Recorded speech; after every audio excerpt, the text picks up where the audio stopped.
So if I make 300,000 naira per month right now, how much am I going to be paying for tax?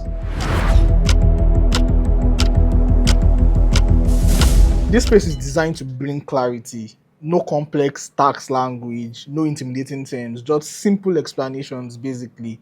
And we are joined by someone who understands this topic deeply, our own Pampes tax manager, Babatunde Faduju. You're welcome, sir. Thank you so much. Thank you. Thank you for having me. And it's an honor to be here. And I hope that through this space, the public will be well informed and will be prepared for 2026. And there's nothing to be scared of.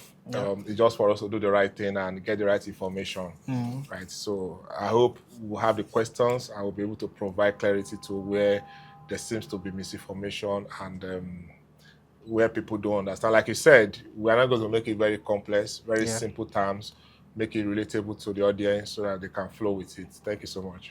Yeah, so guys, basically, let me just create a scenario for you here. So picture Nigeria's tax system as an old cluttered room, like for years, things have been scattered everywhere, basically, and different confusing rules, too many charges and stuff like that.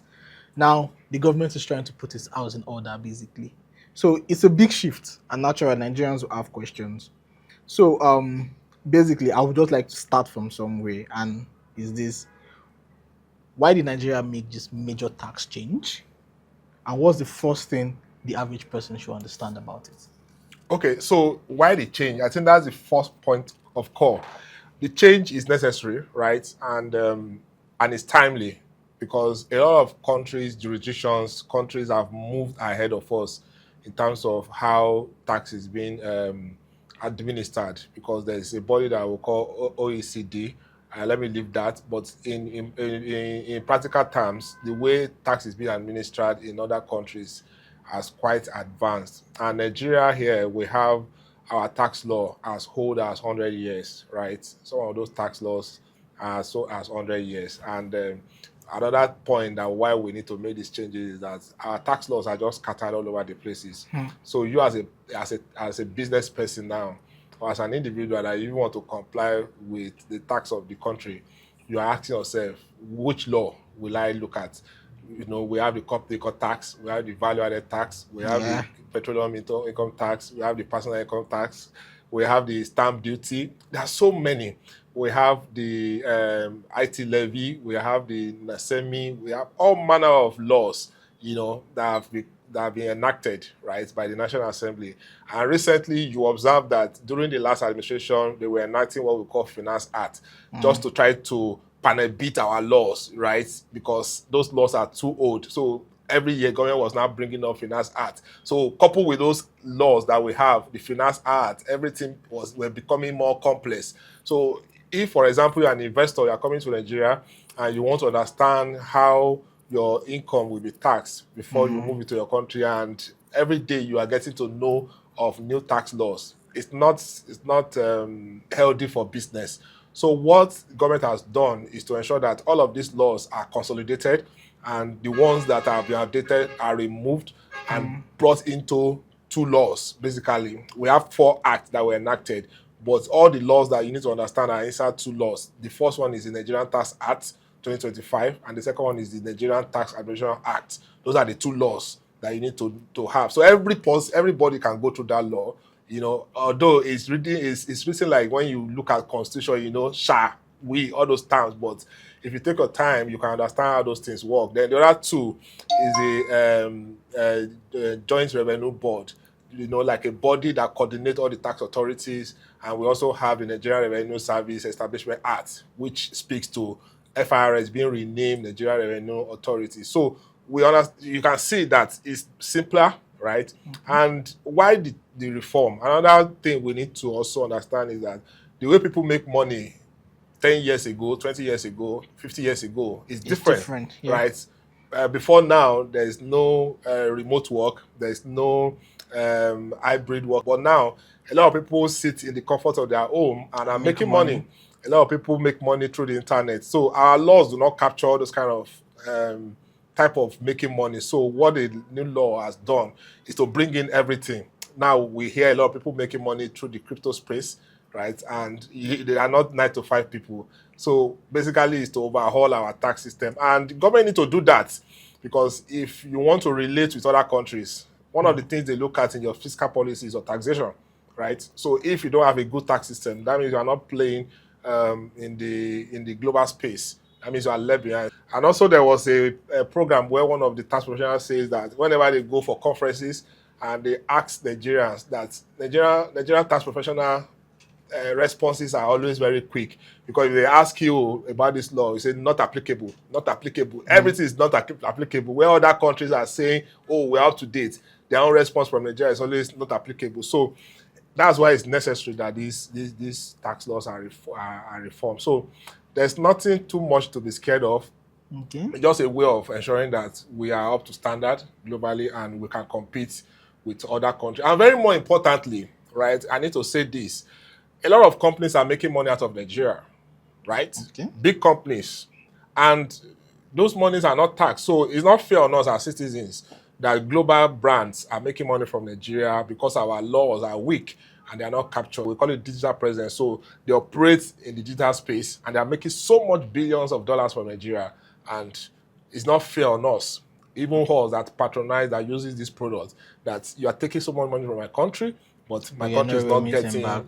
getting Yeah. back. So I think from that point, it's also necessary for us to have these reviews. Yeah, I think that's a very, very succinct, how would I put it, capture of basically why that reform was needed. But one thing about X is like the streets. And in the streets you get to get a lot of information of what is paining the average person. And one of the gripes that people are having concerning this tax reform a bit, or I'll call it a myth in quote, is the invasion of privacy. In terms of the fact that I don't know how far this is true. That's why we brought you as the tax expert. If you do not pay your tax from next year, the government has the ability to go into your account and deduct tax.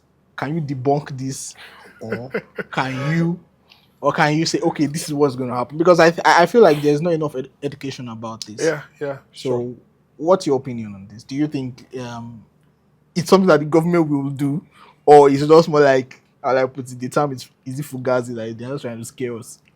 Okay, so government have the powers to go to that level, but there are procedures before you get to a level where government goes into your accounts and take your taxes, right? So government will not just wake up and go into your account and debit you and say, oh, we have debited you for your income tax. Whatever amount we get there, we debit you. So there are procedures before it gets to that level. That's like the last line of escalation before that Yeah. is activated.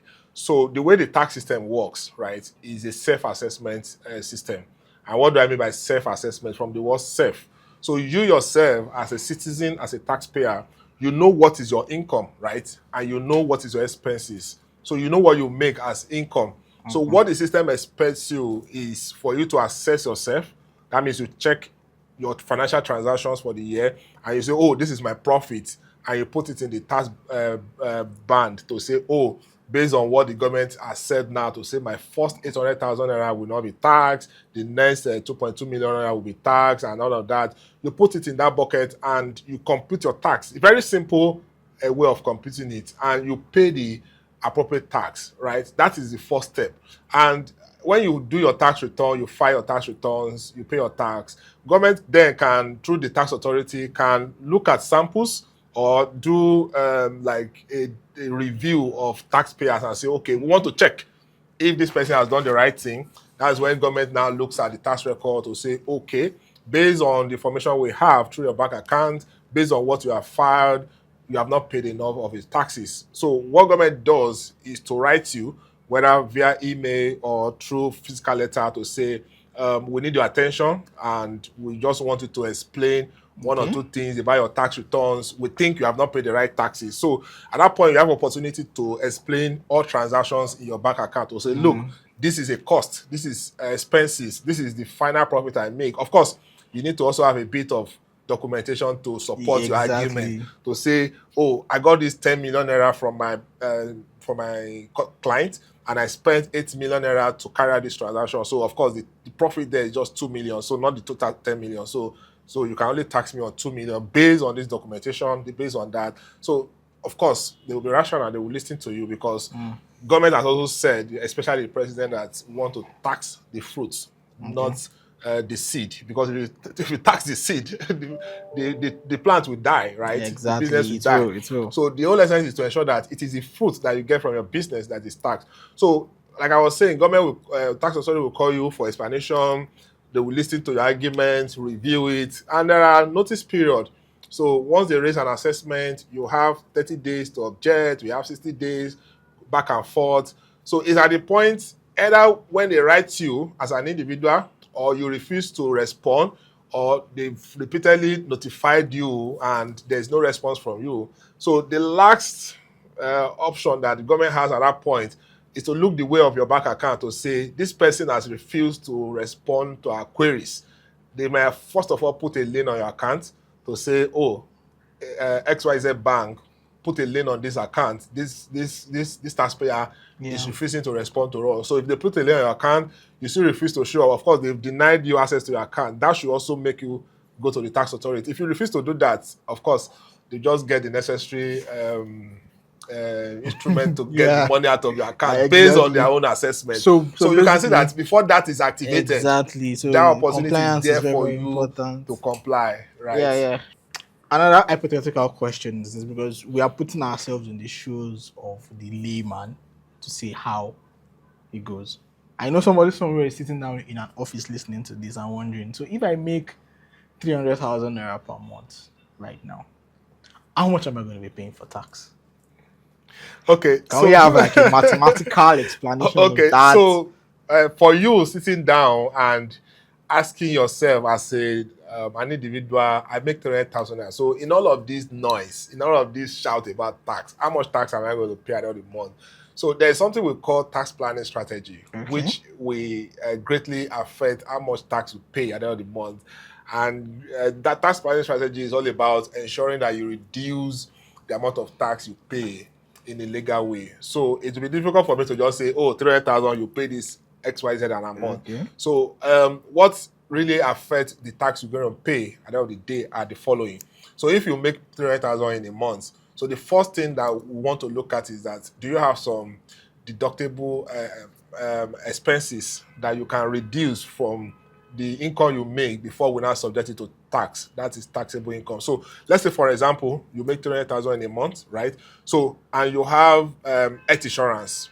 You subscribe to an health insurance. Of course, an individual can do that. If you subscribe to an health insurance and you are paying insurance premium of 10,000 per month, so that 10,000 you deduct it from the 300,000. That means what can be taxed is now 290.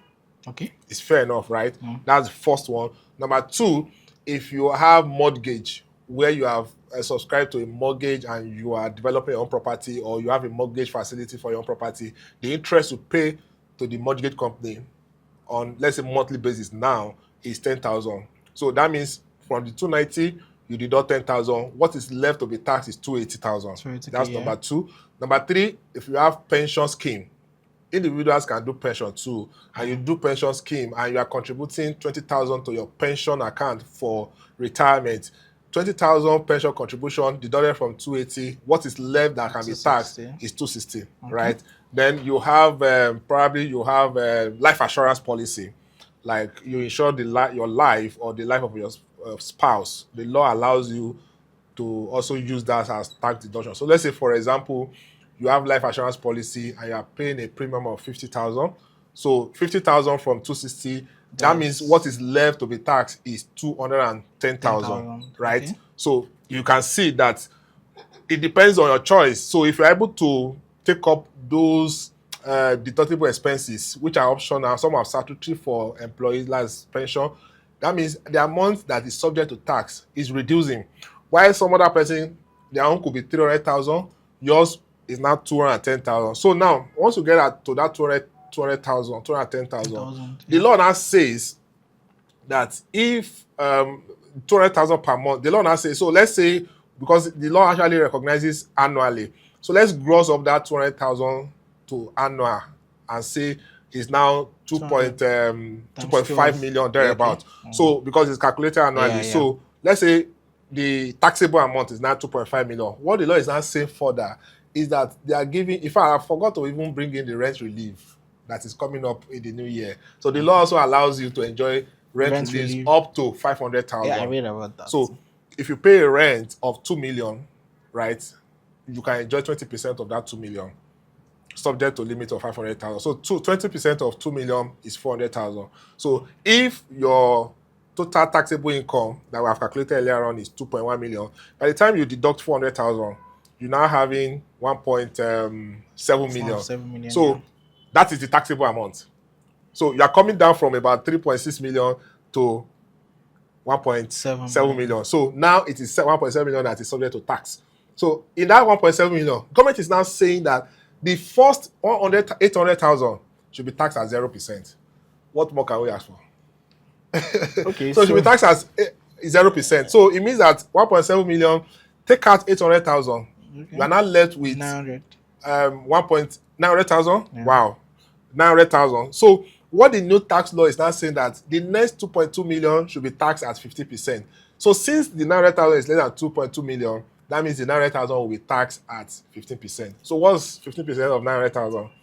That's about 135,000. So what it means is that on your annual income, based on monthly salary of or monthly income of 300,000, if you gross it up to annual 3.6 Okay. million, so what it means is that for the year you are paying tax of 135,000 5K. for the year. That's So if you divided now by bring it 12. down to monthly, it's about 10K. So to answer the question you have asked me, and you have taken advantage of Yeah, the deductible all the things. Yeah. deductibles and the relief, everything. So on your 300,000 income, what you pay as tax will be like 10K. Okay, so it's So so so it varies on how yeah. you're able to plug in into all the allowables, expenses, and all of that. If I get you right now, mortgages, Interest, pensions, yeah, those things are not taxed. they're not taxed. Okay. So I think that is very, very clear enough because I think a lot of people tend to miscalculate. So when like for us 9 to 5ers now, we tend to miscalculate the way the old gross is and we're not really adding those deductibles to it. Yeah. But now that you've explained it properly, now that when you deduct certain things from it, the money tends to go down and down and down. I think it's quite good. Yeah, yeah.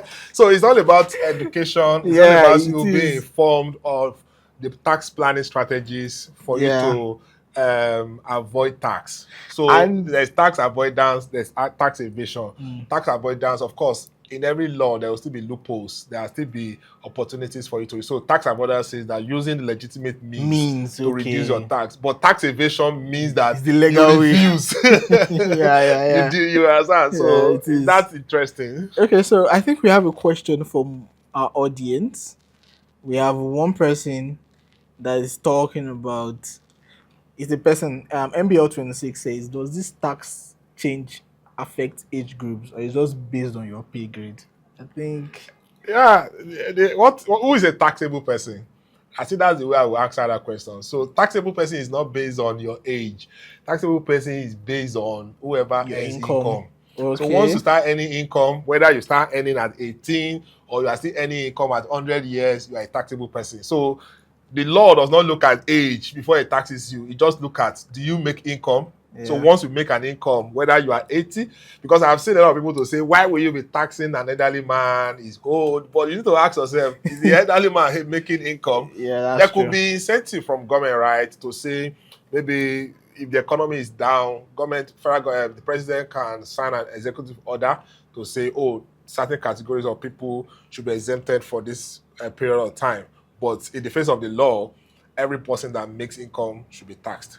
Okay, so basically, I think we've learned a couple of things. Is the fact that there will be deductibles when you want to pay your tax, Yeah, which means exactly. that these Allowable are, and deductibles. these deductibles help to reduce basically the amount Yeah, of tax that yeah, you pay. I think yeah. that's so important for people. That's so important. And then, so what we spoke about was structured payments basically. Now let's do a bit of unstructured payment in the terms of I'm a according to Statista, basically, it says that we have like 65% of Nigeria's workforce is comprised of entrepreneurs. Now we know that unlike in a standard 9 to 5 environment, You whereby understand the income, yeah, you can define it. exactly I know. But for entrepreneurs, for instance, that their income is not structured. Yes. So today they can sell 500k, tomorrow Yes. or the next 2 weeks is zero naira. Yes.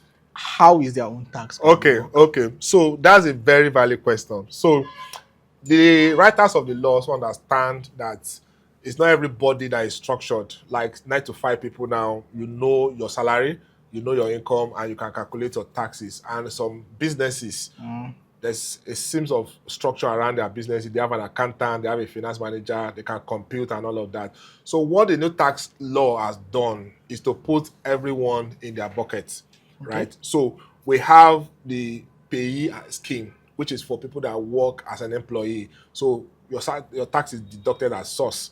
Your is well structured. Everybody understands your income and your expenses, right? The second scheme is the direct assessment. You work for yourself as an entrepreneur, but you have a bit of structure. You have an account, you prepare your financial statement. You can, maybe you are a sole proprietor or a partnership or a limited. Your income, like an individual, is done on self-assessment and you're able to understand your income. But there is this set of people that they just make their money on daily basis. They make money today, they don't make tomorrow, right? Like you said, they don't even, maybe they have an account, maybe they just have a PalmPay account where you just say, pay the money there. You understand? Those kind of things. Maybe you buy something of 10k, say, where should I pay? Pay onto my PalmPay Happy? account. Yeah. You understand? They can't even understand how much is my profit. They don't even have structure. So Mm, what the writers of the law have done is to put them in a bucket where they call presumptive taxation, okay. right? Presumptive taxation. And what that has done is that rather than trouble these people to say, go and be preparing your account, go and prepare your income statement and define what's your profit, is to look at them and assess them on their level of business to say, oh, in a year, roughly this guy makes 100,000, 200,000. Just go and pay a flat fee. So the tax authority, in their own wisdom, will just come up with a figure like, oh, pay 10,000 for the year. Of course, Regardless of. regardless of what you make, Okay. because it's difficult to assess them. So, Okay. for example, you have a organizer, it's difficult to assess that guy. Or you have a suya man, it's difficult to assess him. He doesn't keep record, he doesn't have all those things. Exactly. Drivers, all those artisans, plumber. So all of those guys, that is difficult.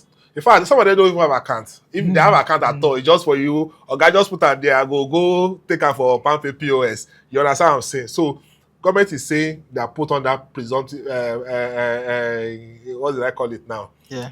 That kind of bucket and ensure that they just pay something. If it's Okay. 10,000, depending. So probably what they will not do is to look at different states. So somebody that is staying in Lagos, of course, the presumptive taxation that he will be paying might be different from somebody staying in a state that the GDP is quite low. Low. Don't let us Okay. mention say that. Yeah. You understand? I So you understand. that is doing organizing work in Lagos cannot be the same thing as somebody doing organizing work Yeah. in a state where the GDP is quite low. So the state internal revenue service have that power now to just say, pay something and you'll be fine. I think that happens before now, but there's no legal backing for it. And that is similar to what agents of government go to market to say, pay your levy, 20 naira, 10 naira. But now there's a law to now say it has to be defined. This is how much you pay. So once you don't have a structured Yeah. income or structured this thing, you fall under the presumptive taxation and you just pay something little. I think that is fair Yeah, enough. yeah, I think that's fair. And so at Daniel Songu underscore, he dropped the question basically. I think this answers his question, and his question was, what of individuals who do not have official deductibles, any rendered services which bring unstable income ranging from 200k to 1.5 million? So that means, like you explained now, the government to tell them to pay a certain amount of money as their tax. Yeah, yeah, yeah. And So, so, so even if you don't have any deductible, remember I told you that your first 800,000 naira is taxed at 0%. okay, So your annual income. So if you add up all your 1.2 million, 500,000, 200,000, and at the end of the day, your total income is 5 million, government is still giving you a relief of 800,000 first. That does not happen in other countries. These are things that we are still using to encourage people to embrace taxation around here. So if you go to the US, Canada, UK, where we also make reference to, you don't have such 0% yeah, taxation where the first 800,000, everything is taxed. yeah, everything is actually taxed. You But understand? so we were having a conversation before we started this space, and I think this question actually centers on that. And she underscore bank says, will the tax management be transparent?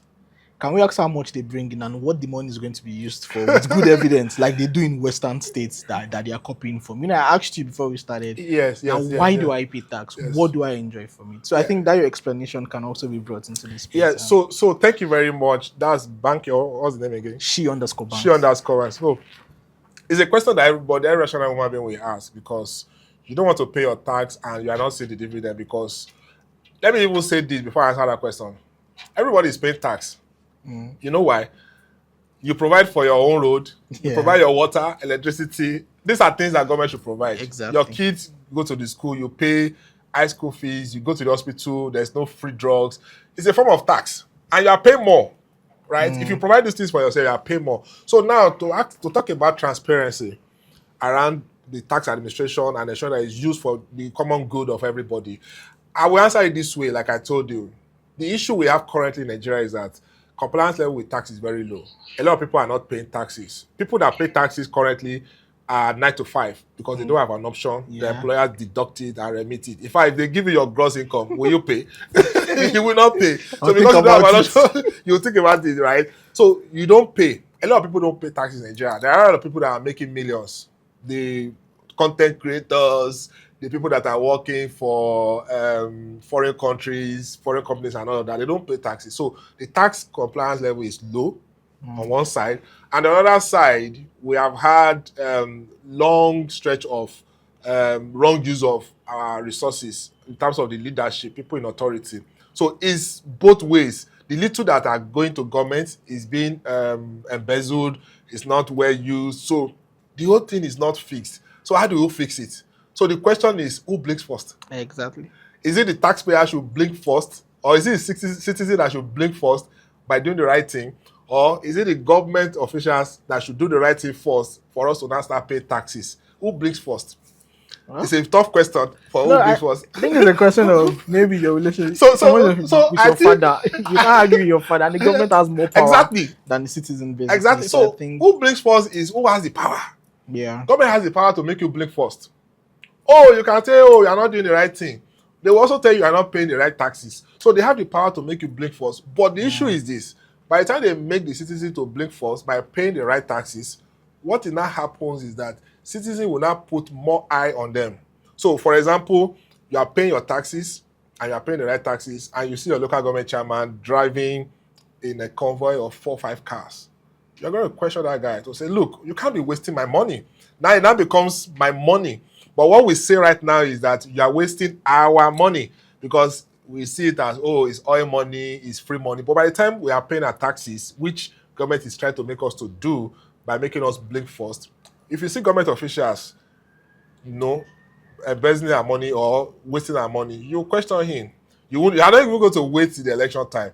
You remember during COVID in UK when this guy, the prime Boris minister, Johnson, Boris Johnson, was having a yeah, party. What happened? They didn't allow him to stay one day. They kicked him out. That is where tax system works because what? You're having a party when we are locked down, when the economy is shrinking, when everybody is scared of what will happen. You're having a party with our tax money.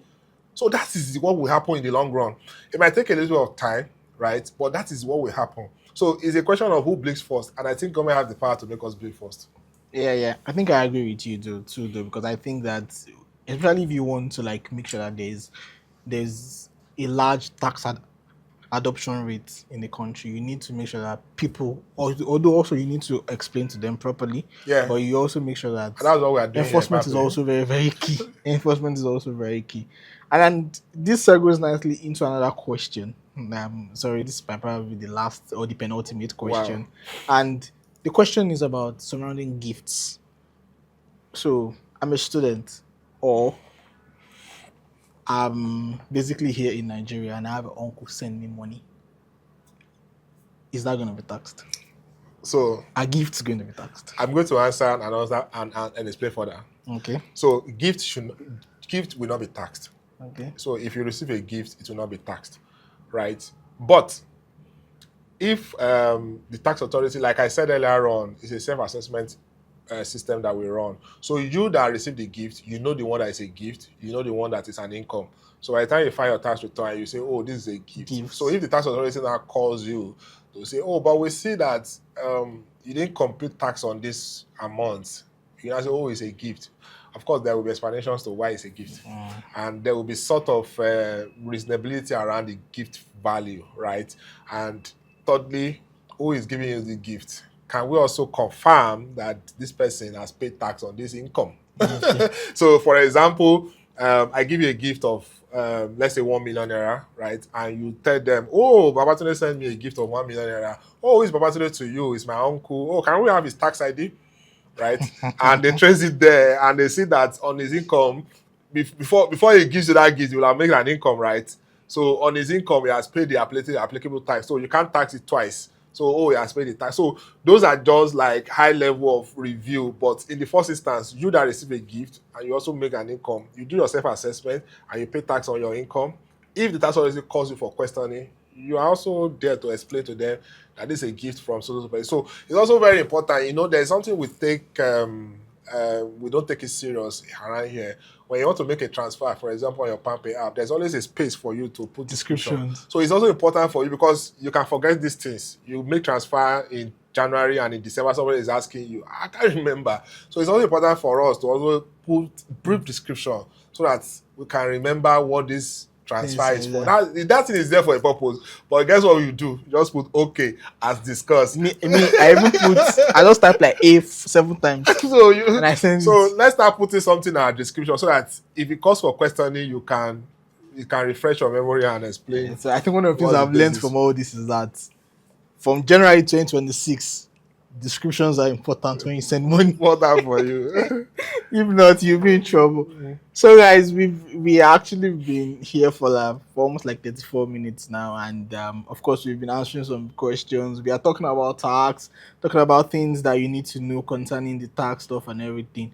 I think the last question concerning this before we actually now say our goodbyes will be about the rent relief and stuff, because I know there was a law passed a couple of weeks ago whereby I think they were talking about there will be no payment of agreement and commission and stuff and anymore by the Lagos state government basically. Yes. I'm not sure it's they reduced it to 5%. So I'm not sure it's national. Okay. So for the rent relief, I would like you to give more explanation on it. Okay. See how it also affects the average person. Okay. So the rent relief, like I said earlier on, is subject to a limit of 500,000 naira. So 20% of your rent, annual rent, you can get it. So if you do your math, if your rent is 2.5 million and below, you can claim 20% in full because 20% of 2.5 million naira comes to 200,000, 500,000 rather. But if you are paying a rent of 3 million, you'll be able to enjoy up to 500,000 naira only. So as at now, government has not come out with what kind of documents you need to provide for you to enjoy that rent relief. But in the industry, the conversation is probably they want you to submit your rent receipt that you pay to your landlord, the receipt issued by your landlord, that has the full name of the landlord, the address, and description of the property, and also the rent agreement. Of course, we all pay for agreements. I don't know if we'll see those agreements, but it's also important for us now to start asking for those agreements. So the tax authority will likely issue a circular to clarify all of that, so that if you are a tenant, so this relief is only open to a tenant. So if you are an house owner, and you know that if you are an house owner where you have enjoyed relief on your interest on mortgage, you cannot come back to rent relief again. Do you see the sense? Yeah, okay. So if you have a mortgage where you are, because it has to be owner occupied mortgage. So if you are claiming relief on mortgage, you cannot claim relief on rent. So it must be. But what if I have a house but I'm renting somewhere? Can't I do both? So those are some of the loopholes that needs to be also looked at in the law. So I get your point that so if you look at the mortgage, they said owner occupied. Okay. That means you have to be staying there. So it's not as if you build a house and you rent it out for commercial purpose and you are claiming mortgage relief. So they say owners must be staying in that house, and it has to be first time. So these are the issues that you need to also read in the, I can't say everything here because this is just less than 1 hour. This is a law that was written for 2 years. So the rent relief is open to tenants. So there are other questions around the documents of course, we are expecting guidelines on the kind of document that should be submitted. The another question that people should be asking is that who claims the relief? Is it the husband or the wife? You understand? You understand? So those are the questions that.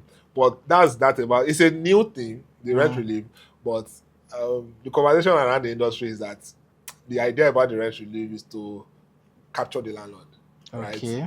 To know the income the landlords make. Make So we have been asking is ourselves, do it you want to so? report your landlord or A not? lot of gray areas are still there, You understand? basically. So they want to see who is making income from rental income. So by the time you file that rent relief, they will see the name of the landlord, they will see the amount he has as income or rent, they will see the address. So they can also say, oh, check if he has paid tax on the rental income he made.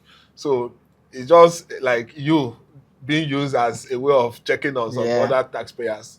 Okay, so one more question and we are done. It's fine. So somebody here is asking, we all get 13 month salary basically, and also there are also bonuses that comes with Yeah, jobs that outside we our do. normal Yeah, salaries. exactly. So will bonuses in the office be taxed? This is the question from Geisha Fort on Twitter. Okay, all income are taxable. All forms of income are taxable. So, in fact, beyond income, so when I say income now, money Mm. that comes to you as an exchange for the service you have rendered, right? That is your salary, your wages, your bonuses, your Yeah. commission, and all of that. All of them are taxable. In fact, the new tax law now extended it and ensured that it covers everything and includes things like honorarium. You know what is honorarium? Probably as I came here now, I didn't issue invoice. You just say, oh, tax manager, job well done, take this 50K for being on our space. That 50K becomes taxable in my hand. So whether it is appraisal bonus, whether it's 13th month, whether it's leave, whether it's what other things, over time, all income are taxable. You know why? So let's look at it. You work for PAMPay, Mm. and PAMPay has said, oh, your salary is 50K, but your 13th month is 1 million, your leave allowance is 1 million. Those are management decisions. Those are internal structures, right? So my management can decide to say your salary is XYZ and your 13th month is so big. So if government allows some exceptions, people will also exploit it and reduce what is taxable and increase what is not taxable. You get my point? So whatever money that comes into your pocket as a salary earner or as an individual is taxable no matter the name that is given to it. It's all about nomenclatures given to this name. So even honorariums, even income from virtual assets, your bitcoins, all the gains, not the sales right now. So the gain you make on your digital assets, Mm. on your all of them are taxable. In fact, benefit in kind is taxable. So let me just chip in that if you have time. So let's say, for example, PAMPay gives you a car by the virtue of your position. Maybe you are the MD or the ED and you are entitled to a status car. So that car is taxable in your hand because you are enjoying that car. Why you are supposed to be paying transport? The company has given you a car. So that is what we call benefit in kind. So what the tax law says is that the value of that car, 5% of the value is added to you as an income. So if your annual income is 50 million and they give you a car of 40 million, 5% of 40 million is 8 million. So what it means is that you have earned an additional income of 8 million. So Mm. also if they give you accommodation, so it becomes taxable in your hand, which is benefit in kind. It's So interesting, right? we have a couple of fan staff listening, and there's an emoji where somebody's crying, saying all incomes are taxable, including bonus. Mhm. And definitely you've broken a couple of people's hearts. But I know the tax policy itself. It's a policy that will take a time. It will take months before people actually get a handle of how it goes, and I think it's very very understandable, Yeah, especially when it comes to new laws. So the most important thing is just we just need to just keep our heads down, try to comply, like you yeah, said, yeah. and try to learn. So, Mr. Babatunde Fadoji, I really thank you for joining us today on this our space. At least you've been able to clarify certain things for us. The fact that gifts are not taxed, also the fact that bonuses are taxed, which is so sad. But but also there's also rent relief and the likes and everything. So I think I am more educated now than I was like 42 minutes ago concerning tax. So thank you to everyone that joined us this afternoon. Conversations like this are very important, and Yes. we are glad we could bring clarity to it. Until next time, if we decide to have a space, stay stay chilled basically and pay your tax. So Very important. yeah, Yeah. thank you very much, Mr. Babatunde. Bye.